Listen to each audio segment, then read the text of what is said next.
אבא שלי, הוא ידע לספר סיפורים נהדר.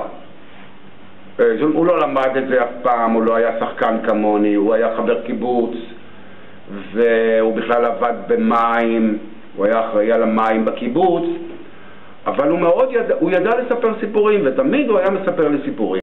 ים כחול בשמיים, שתי סירות של נייר, הדייג יורד למים ורוכב על גב של דג אל האוצר, כפר ירוק בין 40 פרדסים ושדות,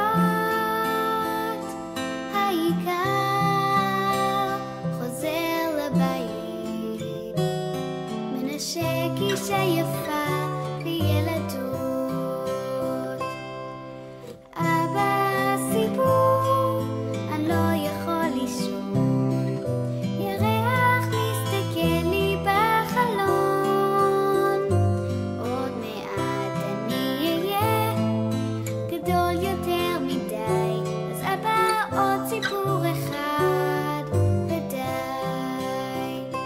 שלגיה, סינדרלה, הדובים ישנים, ואולי זה רק נדמה